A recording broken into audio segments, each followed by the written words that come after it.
جب مسلمان بحال ہوتے، اچھے مال و دولت والے بنتے، اس سے پہلے انتقال ہو گیا۔ حضرت فاطمہ رضی اللہ تعالیٰ کی اس وقت بہرحال اگر نبی نے جہیز دیا ہوتا تو اپنی تینوں بیٹیوں کو دیتے، لیکن نہیں دیا، صرف ایک بیٹی کو نہیں دیا، اس لیے کیونکہ علی کے یہ ذمہ دار تھے، علی کے گارجن تھے، اس لیے آپ نے ایسا کیا۔ بہرحال آج ہمارے اندر معاشرے کے اندر جہیز کی ڈیمانڈ کس طرح سے کی جاتی ہے؟ لڑکے والوں کی طرف سے، لڑکے والوں کی طرف سے جہیز کی ڈیمانڈ کس، ہم جانتے ہیں کہ جہیز لینا نہیں چاہیے۔ ہمارے جو بڑے بچے تھے نا، بڑے بیٹے، 2 بیٹوں کی شادی ہوئی، ان کے شادی میں ہمیں یہ ملا ہے اور یہ ملا ہے، تو چاہتے ہیں کہ ان میں یہ چھوٹا بچہ ہے تو اس کو نہیں ملے گا تو کیا کہیں گے؟ رشتے دار لوگ تانا مارنے کچھ نہیں دیتے ہیں، یہ جہیز لیتے ہیں، اس طرح سے کہتے ہیں شرافت میں جہیز لیتے ہیں، شرافت میں لوٹ لیتے ہیں، اور کیا کہتے ہیں جانتے؟ اچھا آئیے ہمارے گھر پہ چائے پانی پی لیجیے تھوڑا سا، اور ہمارے جو بڑے بیٹے ہیں ان کا کمرہ ذرا دیکھ لیجیے، یہ کمرے ہیں، اور یہ سب جو ہمارے فریج ہے، کولر ہے، واشنگ مشین ہے، یہ سب ہمارے بہو لے کر کے آئے، جو بڑا بیٹا نا اسی بہو کی تیاری ہے یہ سب، اور ہم تو کچھ چاہتے نہیں ہیں، بس دکھانے کا کیا مقصد ہے اپنے بیٹوں کی جائیداد کو؟ کیا مقصد ہے؟ اور کیا کہتے ہیں ارے نہیں ہمارا بیٹا جو ہے وہ کچھ نہیں دے رہا، ہمارے بیٹے کو اپاچی زیادہ پسند ہے، ہمارے بیٹے کو بلورو زیادہ پسند ہے، موٹر سائیکل زیادہ پسند ہے، تو اگر مل جائے تو زیادہ بہتر وہ چلائے گا، اور یہ طریقہ ہوتا ہے۔ اور ایک سماج اور آتا ہے، کیا کہتا ہے ہمیں کچھ نہیں چاہیے، دیکھیے اگر آپ جہیز دیں گے، گاڑی دیں گے، بنگلے دیں گے، جو کچھ دیں گے تو کیا کریں گے جانتے ہیں؟ آپ اپنی بیٹی کو دیں گے، اپنی بیٹی تو بیٹھ کر جائے گی، کس کو دے رہے ہیں آپ؟ اپنی بیٹی کو دے رہے ہیں۔ یہ ہمارا سماج ہے، اپنی بیٹی کو جمع، یہ جہیز مانگنے والوں کا طریقہ ہے، بھیک مانگنے والوں کا طریقہ ہے، ایسے بھیک مانگتے ہیں لوگ، اور کہتے ہیں مسلمان ہیں، مومن ہیں، اہل الحدیث ہیں، حدیث کو ماننے والے ہیں، قرآن کو ماننے والے ہیں، یہ کہتے ہیں۔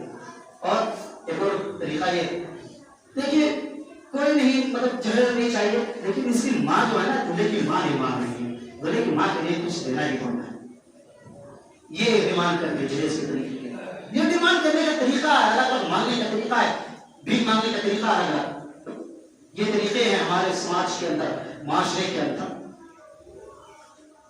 اس طریقے سے ہم جہیز کا ڈیمانڈ کرتے ہیں، اور معاف کیجیے گا ہم اور آپ شادی وغیرہ میں جاتے ہیں تو کس طریقے سے، کیا باراتی جاتے ہیں، ڈونے پہ ڈونے منایا جا رہا ہے، باراتی اگر ایک ڈونا تھوڑا لیٹ آ گیا 2 منٹ، یار یہ لوگ باراتی کا خیال نہیں رکھتے ہیں، باراتی کا خیال نہیں رکھتے ہیں لوگ، کس طریقے سے ہوا، بڑا کی شادی میں گیا تھا، بڑا اچھا انتظام تھا، اس طریقے سے تھا، اور اگر 2-3 منٹ لیٹ آیا تو اس طریقے سے، جب دولہا اٹھتا ہے نا، دولہا اٹھتا ہے، سب لوگ کہتے ہیں دولہے کے ساتھ انہیں کھائیں گے، وہاں پر پتہ نہیں کس طریقے سے ہوتا ہے، بانسی کھلانا ہے، پتہ نہیں کیا ملتا ہے، انگوٹھی وغیرہ دیتے ہیں وہیں بیٹھے بیٹھے، اور اس طریقے سے اٹھتا ہے، گاؤں کے لوگ بھی سوچتے ہیں کہ دولہے کے ساتھ جائیں گے کچھ ملے گا، گاؤں کے لوگ بھی سوچتے ہیں، چپکے رہتے ہیں دولہے کے ساتھ، چپکے رہتے ہیں۔ بہرحال اس کے بعد اٹھتے جاتے وہاں آتے ہیں، دولہے کے جب دولہا اٹھتا ہے نا تو تمام کے پورے لوگ اٹھ جاتے ہیں، کہتے ہیں چائے اٹھو، اور جو کچھ اس کو بغیر بدل میں بیٹھے ہماری کرسی بدل لے گی تو دولہے کی وجہ سے ہمیں 10 پیس مل جائے گا کچھ۔ ہمارا سماج ایسا ہے، ہمارا سوسائٹی ایسا ہے۔ اور کیا ہوتا ہے جانتے کیا ہوتا ہے؟ نکاح کے موقع پر جو بانٹے جاتے ہیں چھوارے بانٹے جاتے ہیں، کس کی طرف سے ہوتا ہے؟ کس کی طرف سے ہوتا ہے؟ لڑکے والے کی طرف سے ہوتا ہے، لڑکا والا لے کے جاتا ہے، لڑکا والا لے کے جاتا ہے، اور یہ دکھا کر کے لڑکا والا کہ ہم کچھ چھوارے بانٹ رہے ہیں، اب آپ بھی ہمارے براتیوں میں کچھ اور اچھا کھلائیے، یہ لڑکا والا دکھانے کی کوشش کرتا ہے، کہتے ہیں سنت ہے، اس طریقے سے کہتے ہیں۔ اور اس میں بھی کھانے پینے کی چیزوں کی اتنی بے حرمتی پھینک دیا جاتا ہے، اگر بچے زیادہ آ گئے تو پھینک دیا، لو یہ بے حرمتی ہوتی ہے کھانوں کی، اللہ رب العالمین کی نعمت کی پھینک کر بانٹے جاتے ہیں، اس طریقے سے بانٹا جاتا ہے، اور لوگ بڑے شوق سے رکھتے ہیں، انتظار کرتے ہیں، جیبوں میں رکھ لیے، ہم اپنے گھر دیں گے، اپنے پودوں کو دیں گے، رکھتے ہی نہیں رکھتے، یہ ہماری حالت ہے۔ اسی طریقے سے کیا کرتے ہیں اور پھر